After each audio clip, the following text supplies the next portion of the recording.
মোসাদ্দেক সৈকতের কামব্যাক ইনিংসটা কি আক্ষেপ বাড়াচ্ছে যে বাংলাদেশ সাদা বলের ক্রিকেটে স্পেসিফিক্যালি ওয়ানডেতে মোসাদ্দেকের সার্ভিসটা এতদিন মিস করে এসেছে? মোসাদ্দেক সৈকত ওয়ানডেতে যে ট্রাম্প কার্ড হয়ে উঠতে পারেন কামব্যাক ম্যাচে, সেটা স্টেটমেন্ট হিসেবে জানান দিয়ে দিয়েছেন, বুঝিয়ে দিয়েছেন ক্যাপ্টেন মেহেদী হাসান মিরাজের জন্য তিনি হতে পারেন ট্রাম্প কার্ড। সমস্যাটা হচ্ছে এই ট্রাম্প কার্ড ওভার ট্রাম্প করে মেহেদী মিরাজের জায়গাটা নাজুক করে দিতে পারে। এই আলোচনাটা আমি পরে এক সময় করব, আজকের প্রেক্ষাপটে আলোচনাটা আমি করছি না, কিন্তু এই সম্ভাবনা আছে। মূল বিষয়টা হচ্ছে যে মোসাদ্দেকের এই যে 70 বলে 86 not out, 10 over 1 maiden, 37 run 2 wicket, এগুলো আপনারা দেখেছেন। আমি যখন ভিডিওটা করছি তখন দৃষ্টি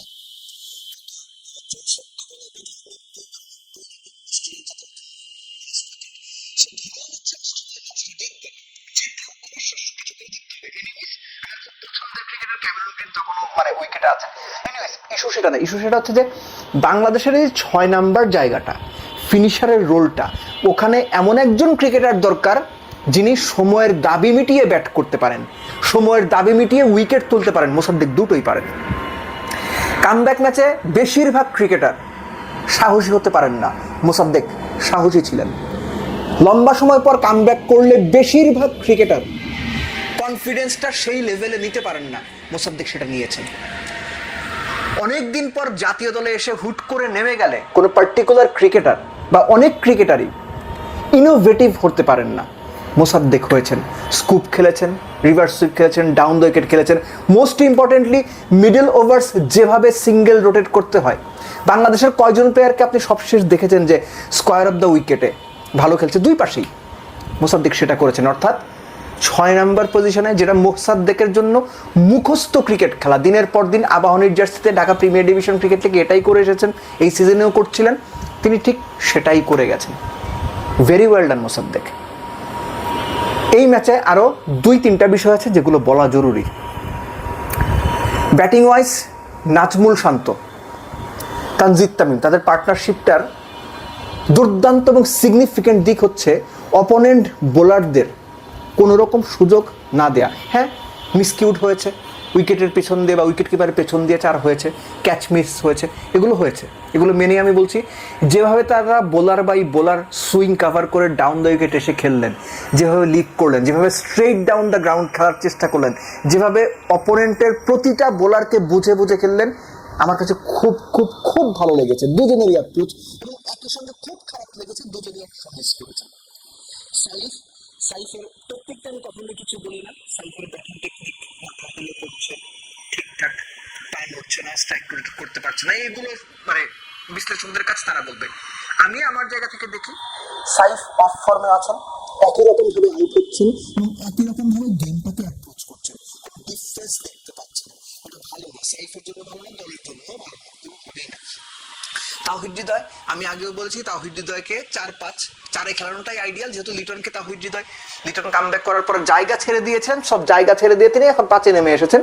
পার্টিকুলার এই ইনিংসটা তাওহিদ হৃদয়ের জন্য আমার মনে হয় যে তাওহিদ হৃদয়ের স্ট্যান্ডার্ডে তিনি ভালো ইনিংস খেলতে পারেননি, এবং এই ইনিংস না খেলতে পারার পেছনে আমি কোনো অজুহাত দিচ্ছি না।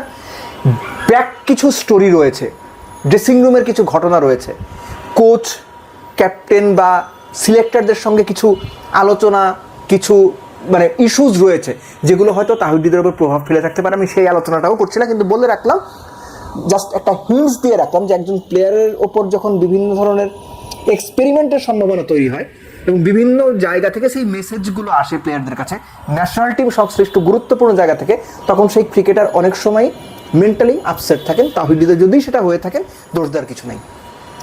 বোলিংয়ের জায়গা থেকে তাসকিনকে অনেক সময় আমরা ভুলে যাই, কেননা ওই যে তাসকিন তো উইকেট পান 1টা 2টা 5-6 উইকেট পান না, কিন্তু তাসকিন যে শুরুতে বিভিন্ন সময় 10 ম্যাচ খেললে অন্তত 6 ম্যাচে উইকেট এনে দিচ্ছেন, টোনটা সেট করে দিচ্ছেন, এটা আমরা অনেক সময় রিকগনাইজ করতে চাই না, কিংবা করতে চাইলে আসলে মনে থাকে না, আমরা ভুলে যাই।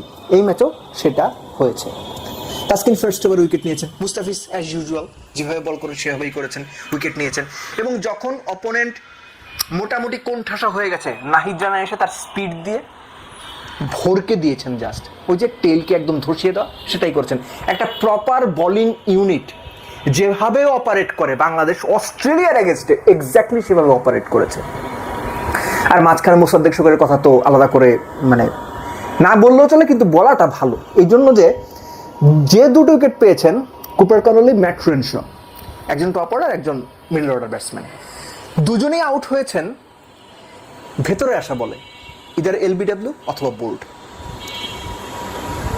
একজন ডানহাতি স্পিনার বা অফ স্পিনার যখন অ্যারাউন্ড দ্য উইকেট গিয়ে লেফট আর্ম ব্যাটসম্যানকে বল করেন, তখন যে বলগুলো ভেতরের দিকে একটু জোরের সঙ্গে আসে সেগুলো ব্যাটসম্যানকে অনেক সময় কনফিউজড করে দেয়, ফ্লাইট বুঝতে, লেন্থ বুঝতে, বলের ট্র্যাজেক্টরি বুঝতে, বা বলটা ঠিক কোন দিকে যাচ্ছে এটা বুঝতে।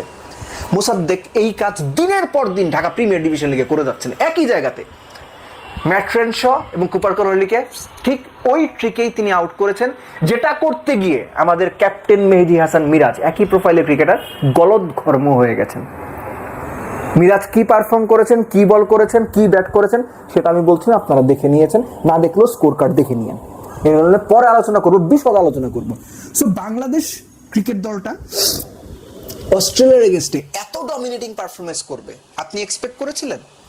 আমি এক্সপেক্ট করেছিলাম, এবং এক্সপেক্ট করেছিলাম বলে ম্যাচ শুরুর আগের দিন আলোচনাতে বলেছিলাম বাংলাদেশ ফেভারিট হিসেবে মাঠে নামবে, আমি এটা বিশ্বাস করি। এবং Bangladesh have done really well, really well. যে লুপ হোলসগুলোর কথা বললাম এগুলো ভুলে যাওয়ার সুযোগ নেই, এগুলো অবশ্যই নোটিস করতে হবে। 50 করে আউট হচ্ছে কেন নোটিস করতে হবে, স্লিপে কেন ক্যাচ মিস হচ্ছে নোটিস করতে হবে, কেন একজন পার্টিকুলার ব্যাটসম্যান দিনের পর দিন একই রকমভাবে আউট হচ্ছেন এগুলো নোটিস করতে হবে। ঠিক একইভাবে ক্যাপ্টেন মেহেদী হাসান মিরাজ তার রোলে কেন তিনি ক্লিক করতে পারছেন না, এটা পুরো টিম ম্যানেজমেন্টকে নোটিস করতে হবে। এবং মনে রাখতে হবে সামনে যে বিশ্বকাপ, এই বিশ্বকাপটা মাথায় রেখেই আগামীর প্ল্যান করা উচিত। যে কোনো প্ল্যান যে কোনো সময় করা যায়, যদি সেটা দল এবং দেশের জন্য যৌক্তিক, যুগোপযোগী এবং কার্যকরী হয়। সেই কার্যকরী প্ল্যানে যদি টিমের কাঠামো বদল থাকে, অধিনায়ক বদল থাকে, কিংবা অন্য কোনো বদল থাকে, সেগুলো গুরুত্বের সঙ্গে বিবেচনা করা উচিত। Very well done Bangladesh. অস্ট্রেলিয়ার মতো একটা দলের এগেনস্টে হোম সিরিজে এরকম কমান্ডিং পারফরমেন্স আমাদেরকে আশা দেখায় যে না, বাংলাদেশ ক্রিকেট পঞ্চপাণ্ডবোত্তর যুগে যে কেনিয়া হয়ে যাওয়ার কথা ছিল, যে উগান্ডা হয়ে যাওয়ার কথা ছিল, সেখানে বাংলাদেশ ক্রিকেট যায়নি। বরং বাংলাদেশ ক্রিকেট সব মিলে আমাদের যে প্রত্যাশার উঁচু পারদ সেই পর্যন্ত না পৌঁছলেও মোটামুটি বেশ ভালো দিশাতেই আছে, এটাই এখন সবচেয়ে গুরুত্বপূর্ণ।